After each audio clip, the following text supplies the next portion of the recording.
Astaghfirullah. Bismillahirrahmanirrahim. Assalamualaikum warahmatullahi wabarakatuh.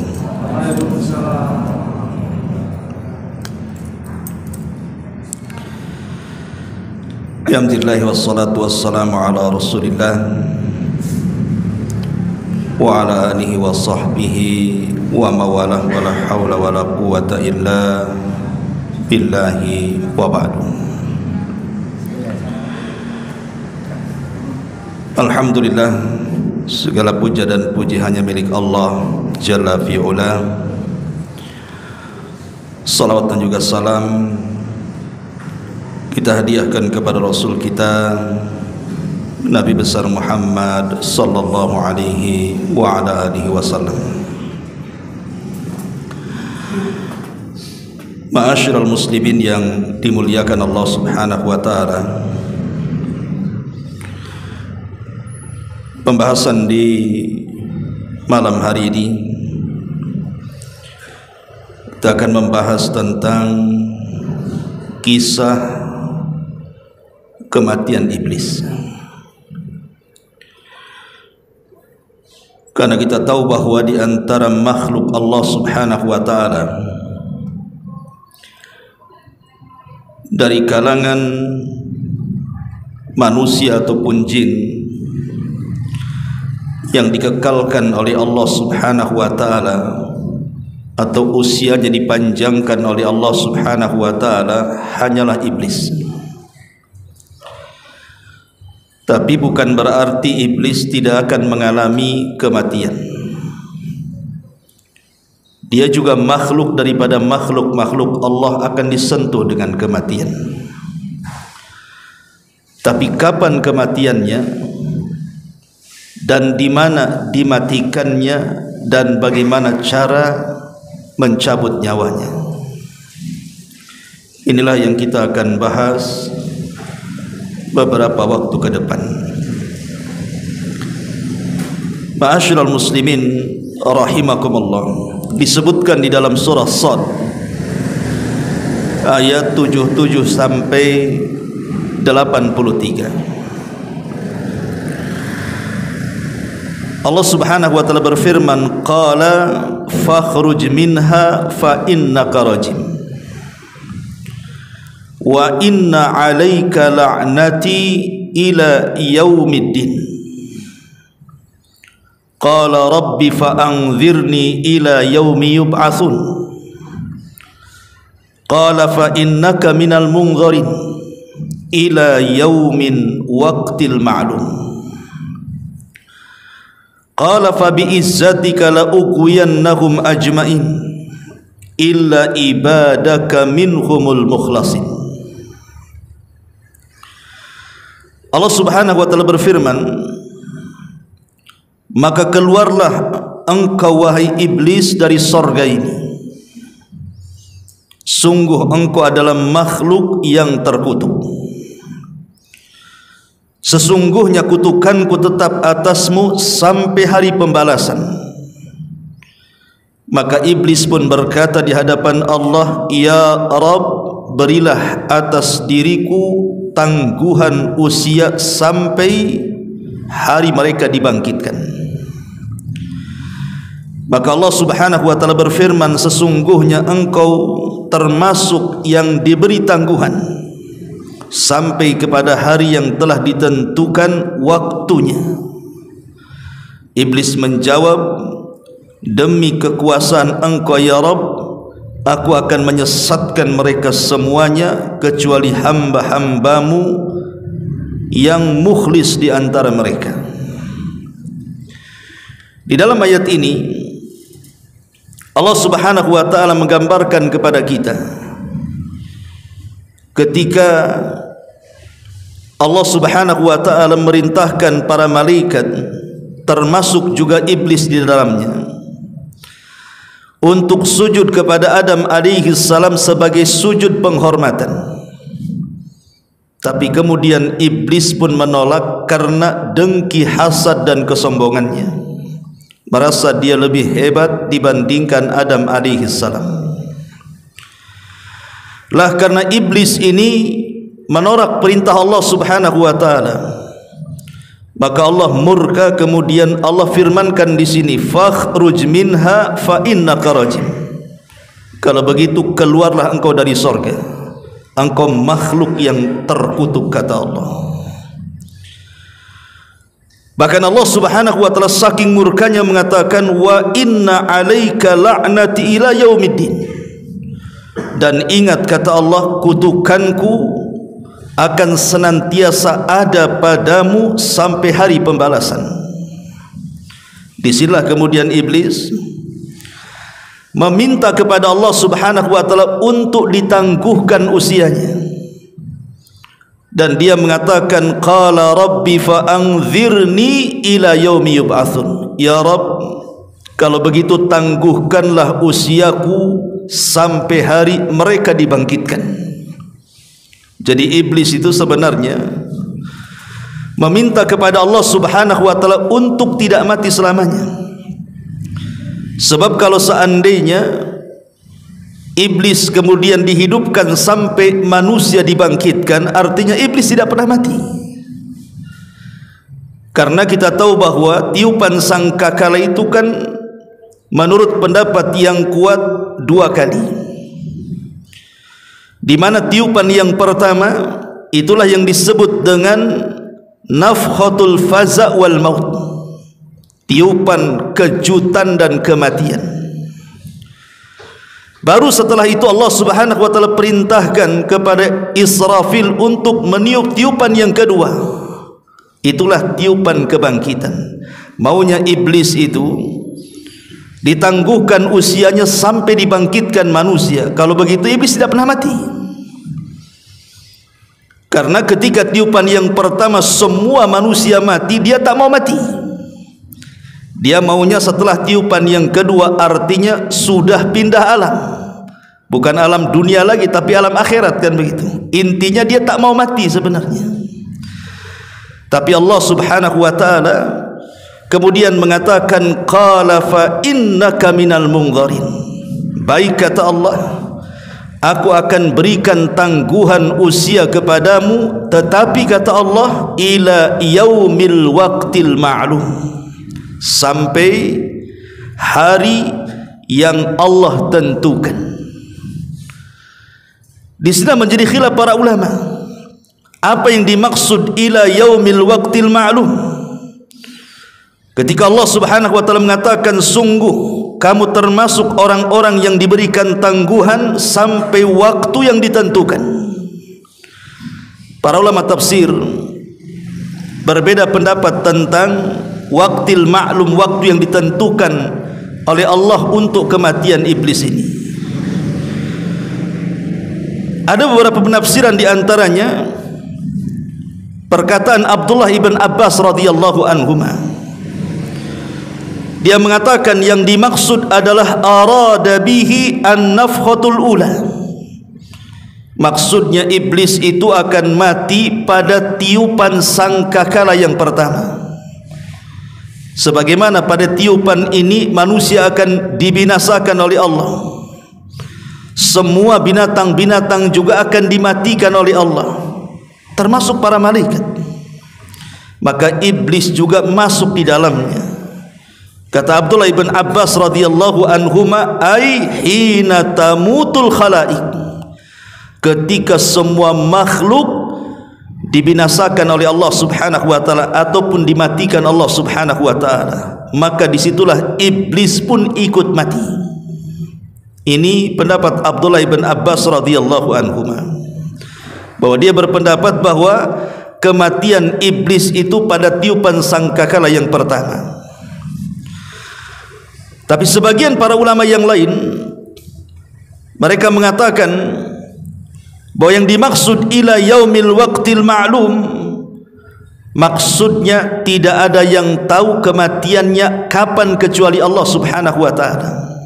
Tapi yang jelas bahwa iblis itu pasti akan mati. Karena semua makhluk itu akan dibinasakan oleh Allah Subhanahu wa taala berdasarkan keumuman Al-Qur'an, kullu man 'alaiha fan wa yabqa wajhu rabbika dzil jalali wal ikram. Kullu man 'alaiha fan. Setiap makhluk akan dibinasakan oleh Allah Subhanahu wa taala kecuali wajah Allah Subhanahu wa taala dzil jalali wal ikram. Dari sini kita tahu bahwa yang jelas dia akan mati, tapi kapan kematiannya tidak ada yang tahu kecuali Allah Subhanahu wa taala. Ini juga satu pendapat yang disebutkan oleh para ulama. Ada juga yang mengatakan bahwa kalimat ila yaumil waqtil ma'lum, sebagaimana dikatakan oleh Imam Al-Qurtubi rahimahullahu taala, qala Allah berfirman lahu kepada dia, fa innakum mimman ukhirat halakuhum ila yaumil ladzi yamutu fihi kullal khalqi ba'da nafkhatil ula la ila yaumil ba'thi. Juga Imam Al-Qurtubi menguatkan pendapat perkataan ila yaumil waqtil ma'lum, artinya engkau adalah di antara orang yang diakhirkan kehancurannya sampai hari di mana seluruh makhluk Allah dimatikan setelah tiupan sangkakala yang pertama, bukan saat hari kebangkitan. Berarti ada juga yang mengatakan bahwa iblis itu dimatikan di antara dua tiupan. Artinya di tengah-tengah dua tiupan, tiupan yang pertama ke tiupan yang kedua itu kan jaraknya antara 40. Bisa 40 hari, bisa 40 bulan, bisa 40 tahun. Karena Abu Hurairah radhiyallahu an ketika ditanya jarak tiupan Israfil yang pertama ke kedua itu, beliau hanya menyebutkan angka dengan menyebutkan arbaun 40, tanpa menyebutkan apakah 40 hari, apakah 40 bulan, apakah 40 tahun, wallahu a'lam. Tapi saat itulah Allah hancurkan alam semesta, termasuk juga Allah Subhanahu wa taala binasakan iblis di dalamnya. Ma'asyiral muslimin wal muslimat rahimakumullah. Kita tahu bahwa setelah kemudian iblis meminta kepada Allah Subhanahu wa taala tangguhan usianya, disinilah iblis meminta kepada Allah Subhanahu wa taala izin untuk menyesatkan anak Adam, karena dia tidak mau masuk neraka sendirian. Dia ingin mengikutkan sebanyak-banyaknya kalangan jin dan manusia supaya ikut bersama dia masuk ke dalam neraka. Dari sini dia bersumpah di hadapan Allah, fa bi izzatika la ughwiyannahum ajmain. Karena kekuasaanmu ya Rabb, pasti aku akan sesatkan mereka Bani Adam semuanya. Bahkan dalam ayat yang lain, ketika iblis kemudian berjanji seperti itu, maka dia akan datang kepada manusia itu dari semua arah angin. Sampai-sampai iblis mengatakan, thumma la'atiyannahum min baini aydihim wa min khalfihim wa an aymanihim wa an syama'ilihim wa la tajidu aktsarahum syakirin. Sungguh aku akan datang kepada mereka, maksudnya Adam dan turunannya, dari arah depan mereka, dari arah belakang mereka, dari samping kanan mereka, bahkan dari samping kiri mereka, sampai engkau tidak mendapatkan kebanyakan dari anak-anak Adam itu bersyukur kepadamu ya Rabb. Subhanallah. Tantangan iblis ini bukan isapan jempol, ikhwan. Karena apa yang dilakukan iblis itu kepada Bani Adam dari sejak permusuhan ditanamkan dengan Adam saat disuruh sujud dia enggan, sampai hari ini bahkan sampai kiamat, pengikut iblis jauh lebih banyak dibandingkan orang-orang yang tidak mengikuti iblis. Dan itu banyak digambarkan dalam Quran.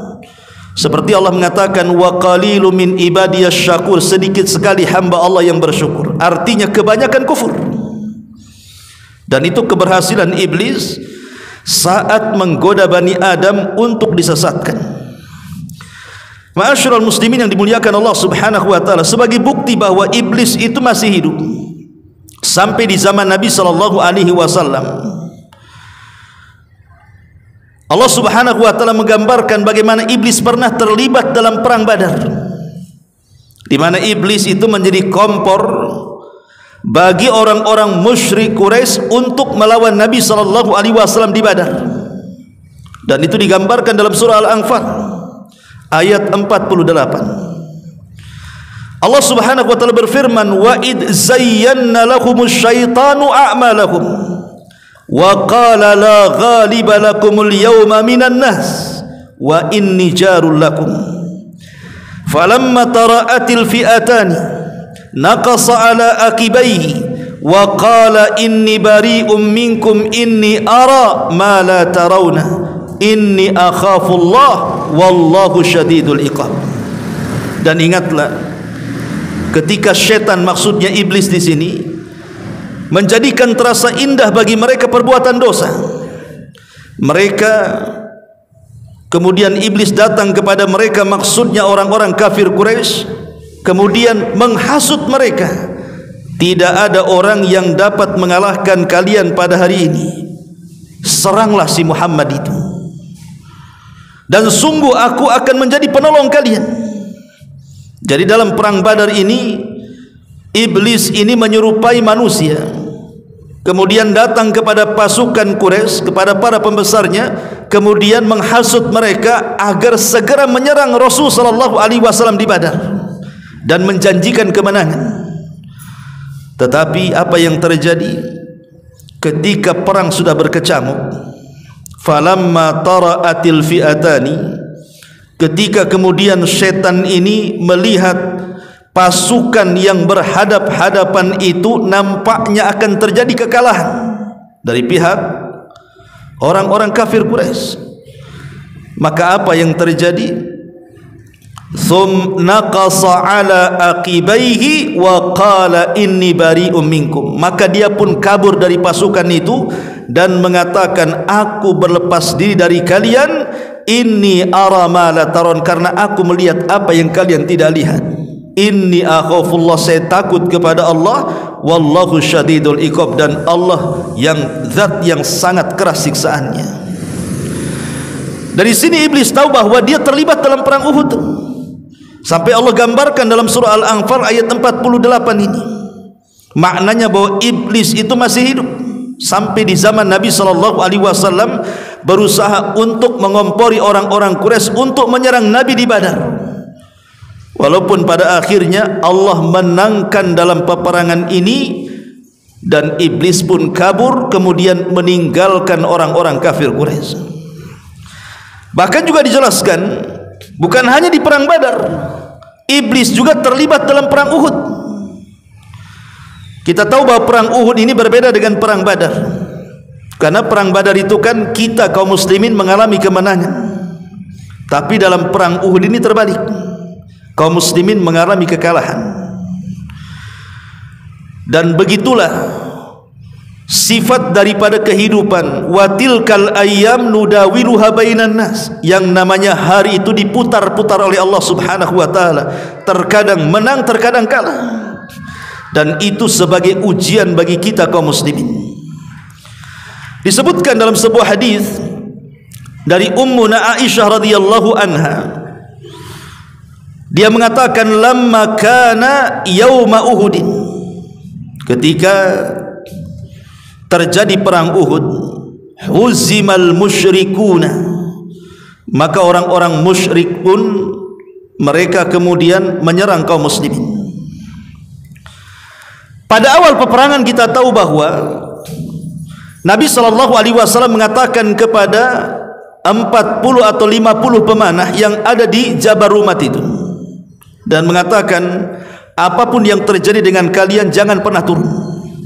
Tugas kalian hanya memanah dari ketinggian, jangan ikut campur dengan pasukan yang di bawah.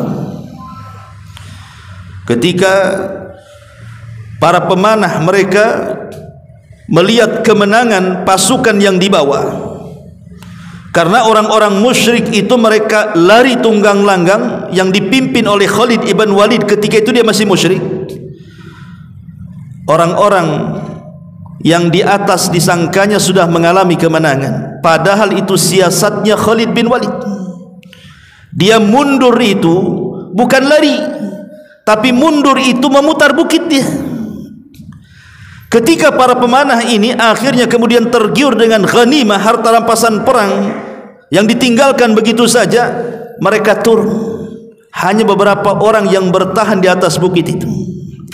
Lah saat mereka turun itulah maka iblis pun berteriak. Fasaha iblis, kata Aisyah radhiyallahu anha, dia mengatakan maka iblis berteriak, ai ibadallah ukhrakum, faraja'at ulahum fajtaladat hiya wa ukhrahum, fanadhara Hudzaifatu fa idza huwa bi abihi al-Yamani.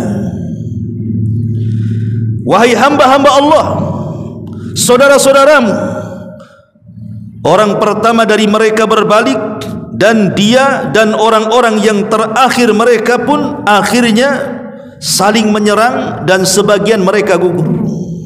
Maksudnya begini, jadi orang-orang yang turun dari atas bukit itu ketika mau bergabung dengan pasukan yang dibawa, maka setan kemudian iblis berteriak seolah-olah yang di belakang itu adalah orang-orang musyrik yang hendak menyerang dari belakang mereka.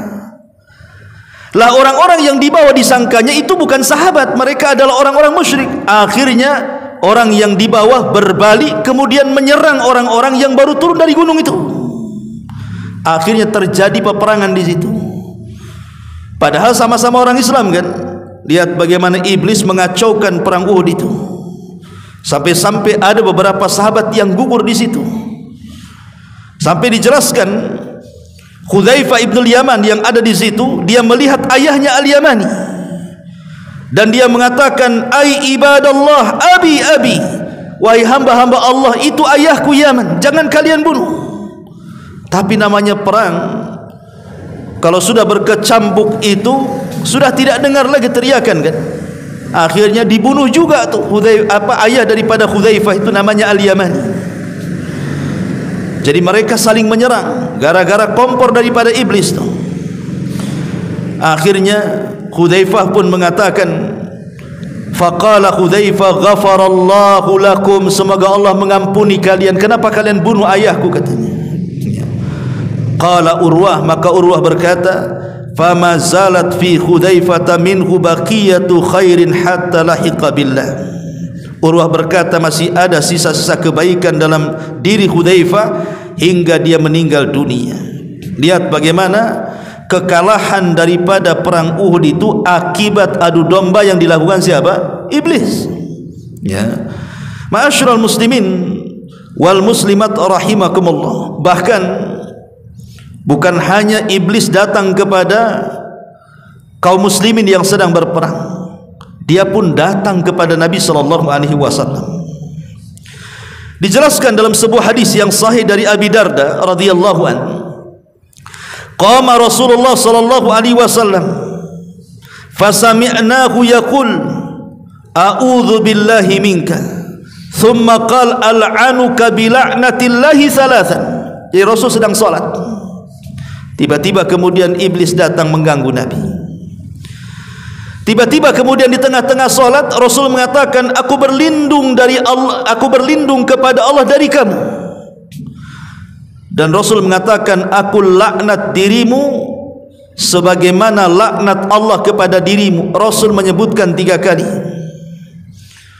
Maka selesai salat, sahabat heran, kenapa di tengah-tengah salat Rasul berteriak seperti itu, sambil kemudian menjulurkan tangannya ke depan dan berlindung kepada Allah sambil melaknat.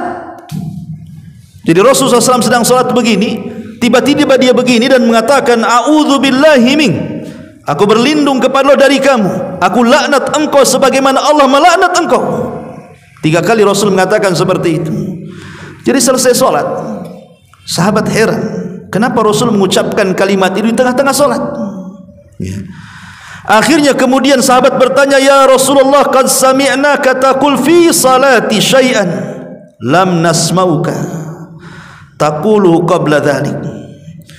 Rasul, kami tadi mendengar engkau mengucapkan sesuatu dalam salatmu yang kami tidak pernah mendengar kebiasaan kamu mengucapkan kalimat itu dalam salat. Maka Nabi SAW kemudian menjelaskan alasannya dan bersabda, "Inna aduwallah iblis." Sesungguhnya musuh Allah si iblis itu ja'a bi shihabim min nar liyaj'alahu fi wajhi. Dia datang dengan membawa api hendak membakar wajahku. Fakultu, maka aku katakan, kata Rasul, "A'udzu billahi minka thalatha marrat." Aku mengatakan aku berlindung kepada Allah darimu sebanyak 3 kali. Kemudian aku pun mengatakan, "Al'anuka bila'natillahi tammah." Aku berlindung, aku melaknat dirimu sebagaimana Allah telah melaknat kepadamu sebanyak 3 kali. Kemudian Rasul mengatakan, "Thumma aradtu akhudahu." Sebenarnya aku ingin mencekik dia. Wallahi, demi Allah, laula da'watu akhina Sulaiman, kalau bukan karena aku teringat doanya Nabi Sulaiman saudaraku, la asbaha muthiqan yal'abu bihi wildan ahli madinati. Tentu aku akan cekik dia, ku ikat dia di tiang, dan besoknya menjadi permainan anak-anak kota Madinah, katanya. Tapi karena aku teringat dengan doa Nabi Sulaiman, ku lepaskan lagi dia. Apa doanya Nabi Sulaiman? Di mana Nabi Sulaiman berdoa agar Allah tidak memberikan yang Allah beri kepada dia kepada orang setelah dan sesudahnya. Artinya kan Sulaiman bisa menundukkan jin. Sulaiman tidak mau bahwa kekuasaan yang Allah berikan dengan kemampuan mampu menundukkan bangsa jin diberikan kepada orang-orang setelahnya. Makanya Rasul teringat dengan kalimat itu. Akhirnya dilepas lagi. Lihat, menunjukkan bahwa iblis itu hidup sampai zaman Nabi SAW, bahkan mengganggu solat Nabi SAW. Bahkan iblis juga hidup sampai hari ini. Nabi SAW mengatakan dalam hadis Jabir radhiyallahu anhu, "Inna arsya iblis alal bahri fayab'atsu sarayahu fayaftinuna an-nas fa'adhamuhum indahu a'dhamuhum fitnatan." Iblis ini membangun istananya, kata Rasul, di tengah lautan. Ada orang yang mengatakan seperti ada seorang penulis dari Mesir yang bernama Isa Daud. Beliau mengatakan bahwa hadis ini menunjukkan letak istana iblis di mana? Di segitiga Bermuda. Karena di segitiga Bermuda ini memang lautan yang sangat menakutkan, kan? Banyak kapal-kapal hilang di situ, banyak pesawat-pesawat yang jatuh di situ, dan berbagai macamlah keanehan-keanehan dan musibah yang kita sudah mendengar semuanya. Sampai Isa Daud mengatakan bahwa istana iblis itu ada di tiga Bermuda tadi. Tapi wallahu a'lam, kita tidak bisa memastikan istananya di mana. Karena Rasul hanya mengatakan bahwa istana iblis itu pokoknya ada di lautan. Lautan mananya wallahu a'lam. Karena sampai hari ini juga belum ada yang sanggup menyingkap perkara gaib ini. Cukup kita imani saja. Lah setiap hari iblis ini sampai hari ini, maka dia akan mengutus pasukan-pasukannya untuk menggoda manusia yang ada di daratan. Maka pasukan yang paling dimuliakan oleh iblis adalah pasukan yang sanggup mendatangkan sebesar-besar fitnah bagi manusia. Sampai sebuah riwayat, iblis ini mengutus pasukan. Mungkin di antara pasukan ini ada yang menggoda orang yang akhirnya tadinya sholat jadi tidak sholat, yang tadinya suka puasa jadi tidak puasa, yang tadinya suka membaca Quran akhirnya tidak suka membaca Quran, yang tadinya bersedekah akhirnya tidak suka bersedekah. Tapi iblis menganggap bahwa pasukan yang sanggup menggoda manusia-manusia seperti itu belum ada apa-apanya. Karena itu perkara yang remeh-temeh bagi mereka. Tetapi ketika iblis kemudian melihat ada satu pasukannya yang berhasil mencerai-beraikan rumah tangga manusia, akhirnya sampai bercerai antara suami istri, maka pasukan ini paling dihormati oleh iblis, sampai iblis meletakkan piala di atas kepalanya dan mengatakan, anta, engkau pasukan terbaik, engkau pasukan terbaik. Lihat bagaimana iblis ini akan memberikan penghargaan kepada pasukannya kalau dia mampu mencerai-beraikan rumah tangga manusia, karena itu sebesar-besarnya fitnah. Ingat ikhwatu fiddin, iblis itu kalau mengutus seseorang itu kan sesuai dengan kadar iman kita. Kalau kadar iman kita ini rendah, ya tidak mungkin juga iblis mengutus setan yang kuat, kan begitu. Ya paling diutus setan ecek-ecek, kan gitu ya. Ini imannya lemah, ini disenggol aja miring katanya, kan. Yang remeh-remeh saja lah, kan begitu. Tapi kalau ini imannya kuat, ini sudah ngaji, sudah hijrah, ini tidak bisa main kirim seperti itu. Kalau bisa memang pasukan yang dikirim itu yang sudah ada penataran, kan begitu, yang sudah diuji betul-betul, baru kemudian dikirim kepada orang-orang yang kuat imannya tuh. Begitulah bagaimana iblis kemudian berusaha menggoda anak Adam sebanyak-banyaknya supaya menjadi pengikut dia sampai masuk ke dalam neraka. Ma'asyiral muslimin yang dimuliakan Allah Subhanahu wa taala, artinya iblis itu terus berusaha untuk menggoda manusia, sampai Al-Imam Ibnul Qayyim rahimahullahu taala ketika dia menjelaskan tentang bagaimana cara iblis itu menggoda anak Adam, beliau menyebutkan 7 perkara. 7 perkara itulah cara iblis menggoda Bani Adam. Dan 7 perkara ini sesuai dengan tingkatannya, dari yang paling parah sampai yang paling ringan. Yang pertama kata Imam Ibnul Qayyim, al-kufru billahi wa bidinihi. Maka tugas yang pertama, iblis mengerahkan pasukannya bagaimana caranya anak-anak Adam itu dibuat kufur kepada Allah, dibuat kufur dengan agamanya, dibuat murtad dari keyakinannya. Ini tugas yang pertama yang paling berat dari iblis kepada anak buahnya, buat dia kufur, buat dia murtad. Makanya kenapa kemudian dalam Islam itu yang paling penting adalah menjaga akidah, ikhwan. Jaga akidah, apalagi di zaman sekarang ini akidah sudah mulai terkikis dengan berbagai macam kesyirikan, dengan berbagai macam kekufuran yang dihadapkan di tengah-tengah kita. Mungkin kita ini yang masih insyaallah hijrah ngaji sunnah masih bisalah memilah dan memilih, tapi generasi kita apakah seperti kita? Wallahu a'lam. Makanya kenapa kemudian meneguhkan akidah di zaman sekarang ini penting. Di tengah-tengah kesyirikan dari syirkul akbar sampai syirkul asghar ini betul-betul merajalela. Jadi tugas yang pertama iblis kepada anak buahnya, buat dia kufur. Dan kufur itu ada 2. Ada yang sifatnya kesyirikan, pelakunya disebut musyrik. Ada yang sifatnya nifak, pelakunya disebut munafik. Dan ada yang ketiga, dibuatnya manusia murtad dan berpindah dari agamanya.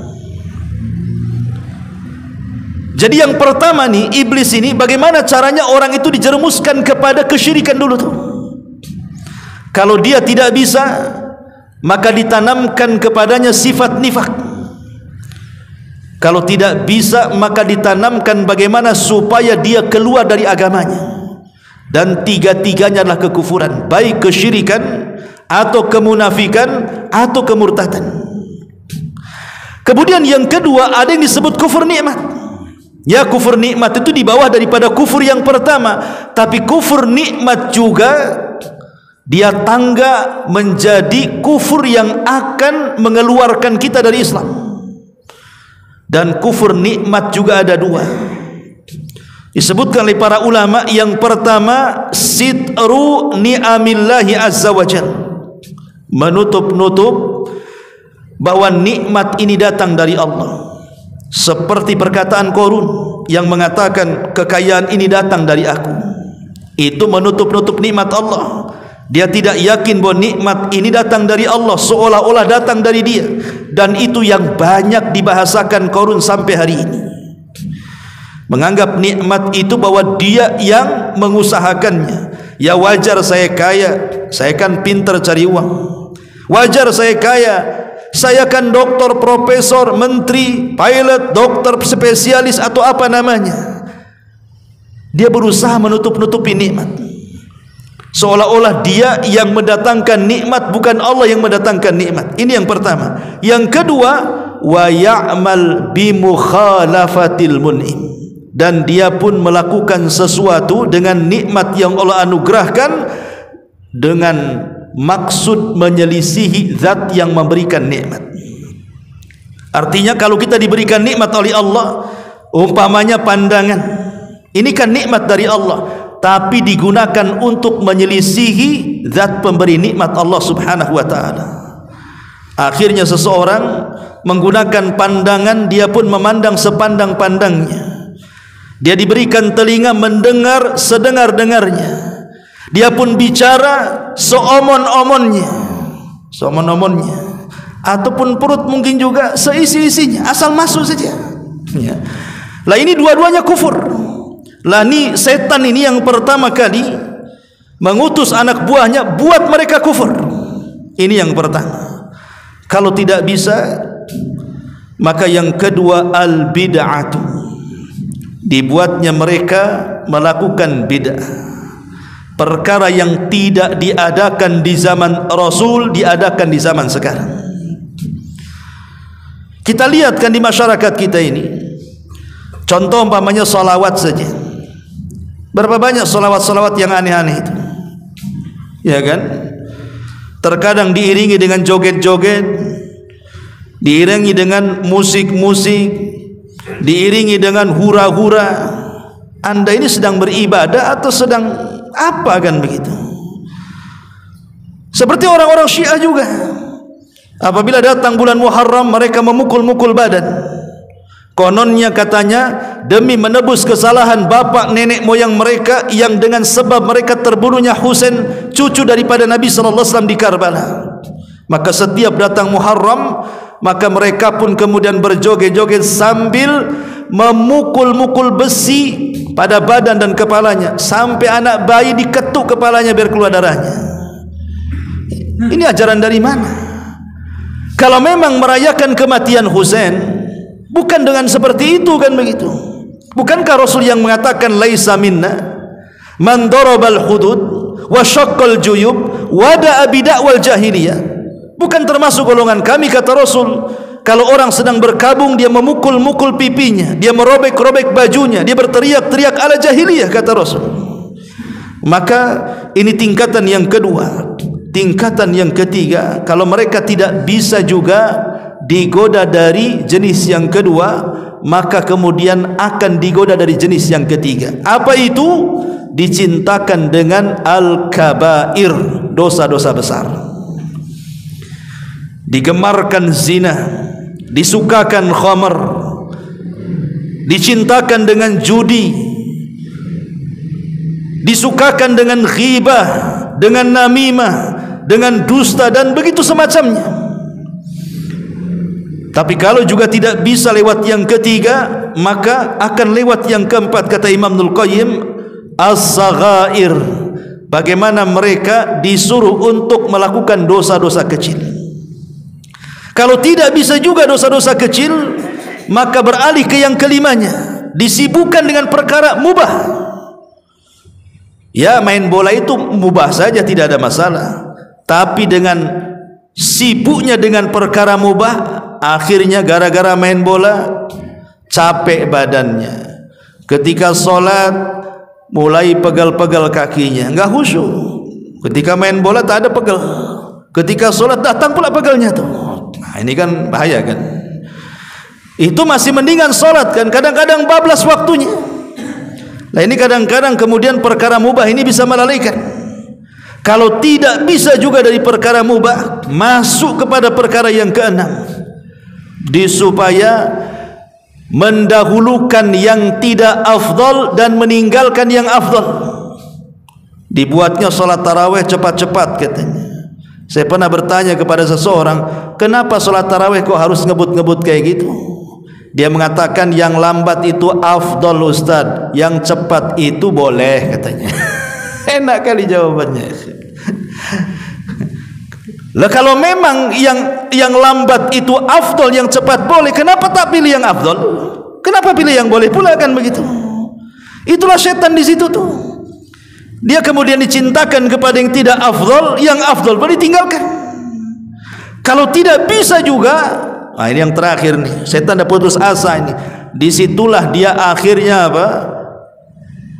Menyuruh seluruh wali-walinya dari kalangan jin, seluruh wali-walinya dari kalangan manusia yang sudah loyal kepada mereka, seperti para dukun, paranormal, tukang-tukang sihir, preman-preman dan begitu seterusnya, untuk membuat kekacauan. Inilah tujuan iblis untuk menggoda manusia. Ma'asyiral muslimin yang dimuliakan Allah Subhanahu wa taala. Baik, kembali. Lalu kapan meninggalnya iblis dan bagaimana meninggalnya iblis dan bagaimana caranya meninggalnya iblis? Ma'asyiral muslimin yang dimuliakan Allah Subhanahu wa taala, disebutkan dalam sebuah riwayat dari Ahnaf ibn Qais, dia mengatakan, qadimtul Madinata wa ana uridu Umar ibn al-Khattab radhiyallahu anhu. Kata Ahnaf ibn Qais, dia mengatakan, saya pergi menuju kota Madinah, ingin berjumpa dengan Umar ibn al-Khattab radhiyallahu anhu. Tiba-tiba saya bertemu dengan Ka'ab al-Akhbar radhiyallahu anhu. Ka'ab al-Akhbar ini dulunya seorang pendeta, kemudian masuk Islam di zaman Umar dan baik keislamannya. Saya baca terjemahannya saja. Ya. Jadi Ka'ab al-Akhbar ini menceritakan dalam satu majelis tentang kisah kematian iblis. Kata Ka'ab al-Akhbar, ketika Adam alaihi salam sedang menghadapi saat sakaratul maut,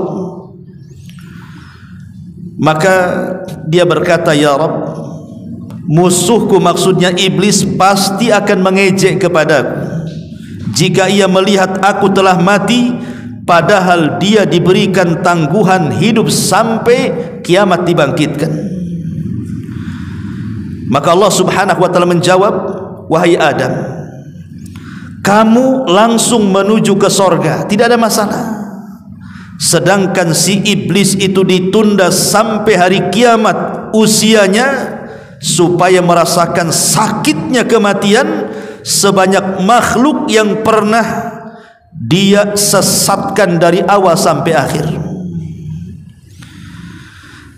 Kemudian Nabi Adam pun bertanya kepada malaikat maut, malaikat Israel. Tentu kalimat Israel ini diambil dari Israiliyat, karena dalam Islam itu tidak kenal malaikat Israel yang kita kenal malakul maut, ya. Jadi Adam berkata kepada malaikat Israel, sebutkan kepadaku bagaimana rasanya pedih kematian itu.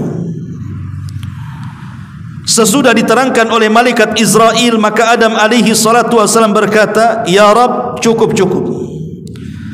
Maka ketika itu Ka'ab al-Akhbar terdiam dan tidak melanjutkan ceritanya. Maka orang-orang yang hadir dalam majelis Ka'ab al-Akhbar kemudian mereka bergemuruh dan mengatakan, ya Abu Ishaq, maksudnya Ka'ab al-Akhbar, ceritakan kepada kami bagaimana ia merasakan kematian. Pada mulanya Ka'ab al-Akhbar menolak, tetapi karena didesak maka ia berkata, jika dunia sudah berakhir dan hampir ditiup sangkakala, sedang orang-orang ramai di pasar, mereka sedang sibuk bertengkar dan berdagang, tiba-tiba terdengarlah suara yang sangat keras di langit, hingga separuh penduduk bumi pun pingsan karenanya selama 3 hari. Bagi mereka yang tidak pingsan, mereka bingung, bagaikan kambing ketakutan dalam keadaan hiruk pikuk sedemikian itu, maka terdengarlah lagi satu suara gemuruh bagaikan suara halilintar yang sangat dahsyat bunyinya. Maka tidak ada seorang pun melainkan mati karena halilintar itu. Dan semua manusia, semua jin, semua binatang, semua tumbuh-tumbuhan dan makhluk-makhluk yang lainnya, mereka pun diwafatkan oleh Allah Azza wa Jalla. Ketika itu yang hidup tinggal iblis saja. Ketika semua mati, manusia mati, jin mati, binatang mati, tumbuh-tumbuhan mati, iblis pula belum mati.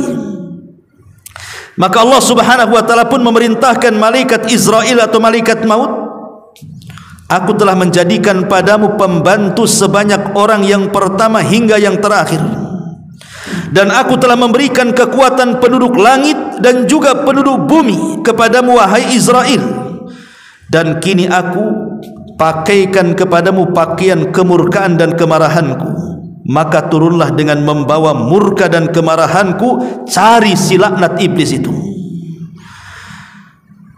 Maka rasakanlah kepadanya bagaimana kepedihan kematian yang telah dirasakan oleh orang-orang yang terdahulu hingga yang terakhir dari kalangan jin dan manusia.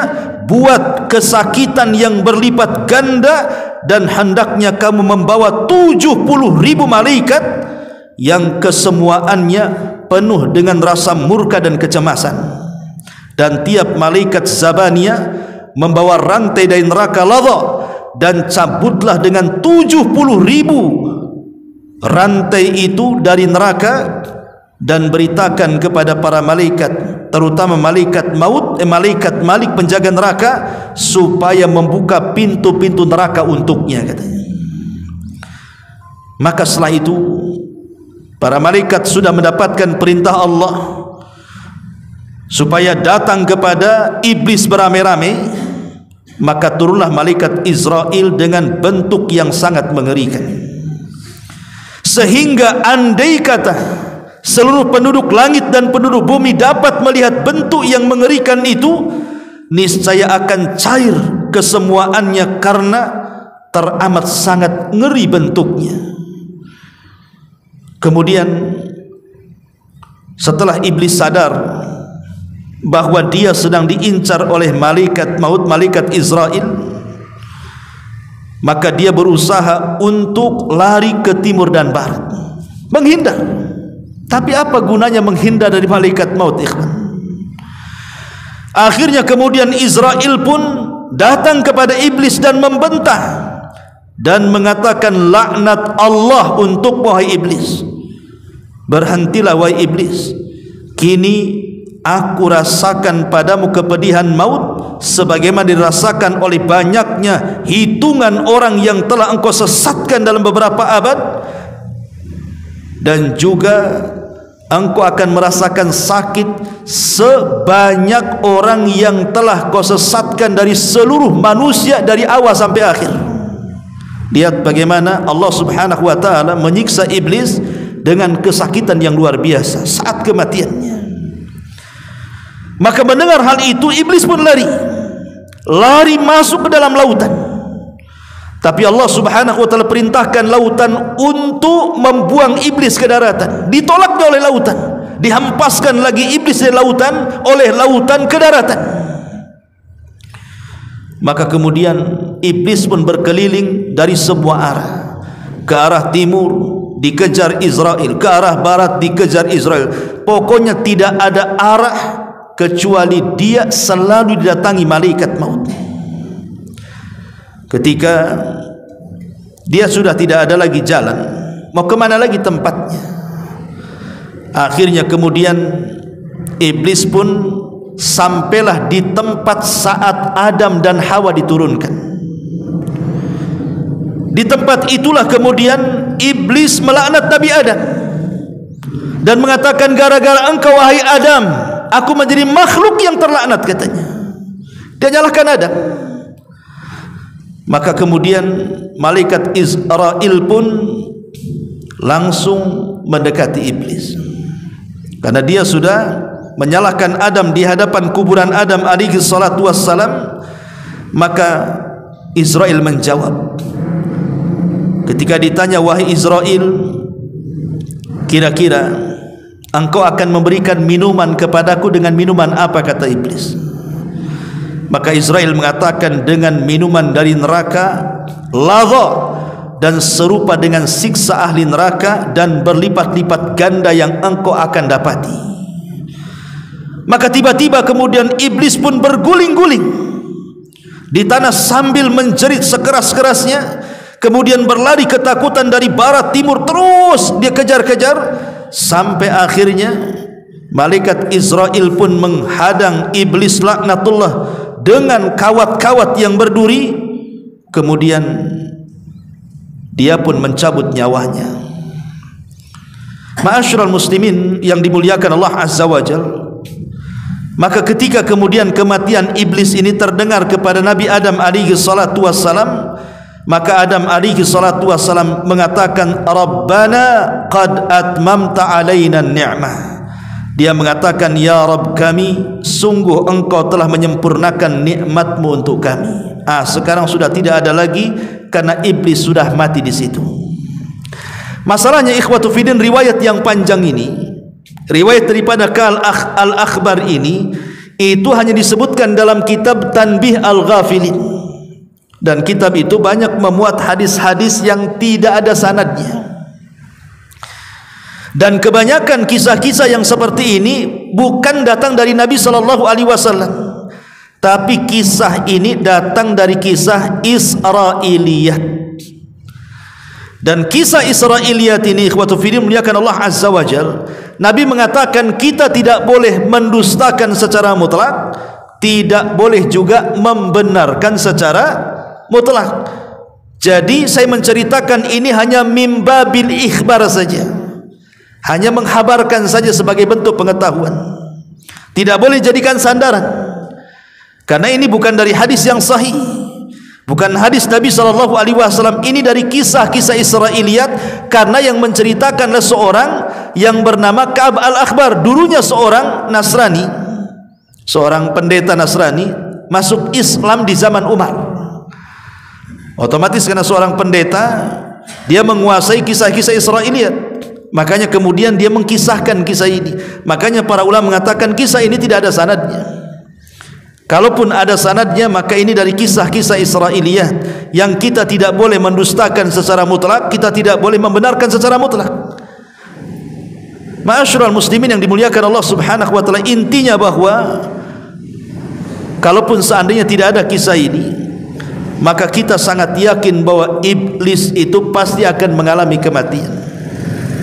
Sebagaimana tadi sudah dijelaskan di muqaddimah, bahwa ada terjadi perselisihan, ada yang mengatakan kematiannya menurut Abdullah ibn Abbas pada tiupan sangkakala yang pertama, bersamaan dengan meninggalnya seluruh makhluk-makhluk Allah dari kalangan jin, manusia, binatang dan tumbuh-tumbuhan, termasuk juga iblis mati di situ. Jadi kita harus yakin bahwa iblis pasti mati. Tapi yang jelas bahwa setelah kematian iblis menyesal. Bahkan ada khutbah dalam Al-Quran itu, bagaimana iblis berkhutbah di hadapan para pengikutnya. Dijelaskan oleh Hasan Al-Basri rahimahullahu ta'ala, apa kata dia? Idza kana yaumul qiyamati, tatkala datang hari kiamat, qama iblisu khatiban, maka iblis akan berdiri di sebuah mimbar. Qama iblisu khatiban alal mimbar, dan mimbarnya itu terbuat min narin, dari api neraka. Kemudian iblis mengatakan, innallaha wa'adakum wa'dal haqq wa wa'adtukum fa akhlaftukum. Sesungguhnya Allah telah menjanjikan kepadamu janji yang benar, dan aku pun telah menjanjikan kepada kalian, tetapi janjiku semua kuingkari.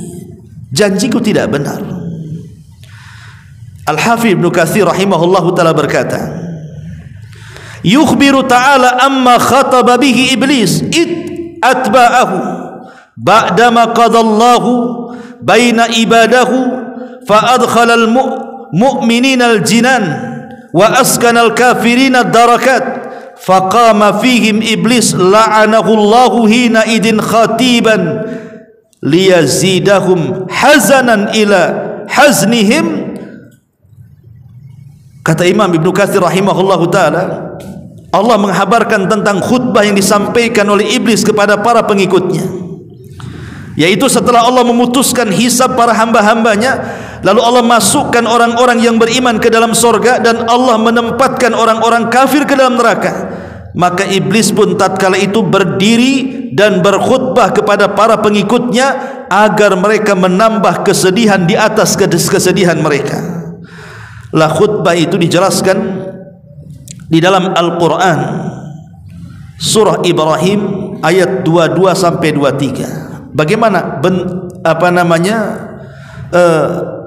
kata-kata khutbahnya? Allah katakan, wa qala syaitan lamma qudiyal amru innallaha wa'adakum wa'dal haqq wa wa'adtukum fa akhlaftukum wa ma kana li 'alaikum min sultan illa an da'awtukum fastajabtum li fala talumuni walumu anfusakum ma ana bimusrihikum wa ma antum bimusrikhi inni kafartu bima asyraktumuni min qablu innadh zalimina lahum adzabun alim. Apa kata iblis dalam khutbahnya? Dan berkatalah iblis tatkala perkara hisab telah diselesaikan, sesungguhnya Allah telah menjanjikan kepada kalian janji yang benar, dan aku pun telah menjanjikan kepada kalian, tetapi aku menyalahi janjiku. Sekali-kali tidak ada kekuasaan bagiku terhadap kalian, melainkan sekedar aku menyeru kalian lalu kalian mematuhi seruanku. Oleh sebab itu kata iblis, jangan kalian mencaci maki aku, tapi caci makilah diri-diri kalian sendiri. Aku sekali-kali tidak dapat menolong kalian hari ini, sebagaimana kalian pun tidak akan sanggup menolong aku, kata iblis. Sesungguhnya aku tidak benar-benar berbuat untuk sesungguhnya aku tidak membenarkan perbuatan kalian yang mempersekutukan aku. Lihat, iblis mengingkari dengan Allah sejak dulu. Sesungguhnya orang-orang yang zalim itu mendapatkan siksa yang sangat pedih. Inilah khutbah iblis di neraka. Maka Allah Subhanahu wa taala katakan, wa udkhilal ladzina amanu wa amilus salihati jannatin tajri min tahtiha al-anhar khalidina fiha biidzni rabbihim. Dan dimasukkanlah orang-orang yang beriman dan beramal saleh ke dalam sorga yang mengalir di bawahnya sungai-sungai, mereka kekal dalamnya dengan seizin Rabb mereka. Lihat ma'asyiral muslimin yang dimuliakan Allah Subhanahu wa taala, disinilah penyesalan iblis dan penyesalan para pengikutnya. Bahwa iblis mengatakan kepada mereka, aku enggak suruh kalian berbuat syirik, kenapa kau berbuat syirik, katanya. Nah, bayangkan kan iblis seperti itu. Tapi pengikutnya pun apalah daya, tidak bisa. Kalau sudah di neraka itu penyesalan tidak ada gunanya, ikhwatu fiddin. Penyesalan itu berguna saat mereka hidup di dunia. Kalau sudah mati, maka penyesalan itu tidak berguna. Bukan hanya penduduk neraka yang menyesal, penduduk sorga pun mereka menyesal, karena waktu-waktu yang mereka hilangkan begitu saja di dunia tanpa berzikir kepada Allah Subhanahu wa taala. Inilah di antara kisah kematian iblis. Mudah-mudahan ada manfaatnya. Subhanakallah bihamdika asyhadu an la ilaha illa anta astaghfiruka wa atubu ilaik. Allahu taala alam. Assalamualaikum warahmatullahi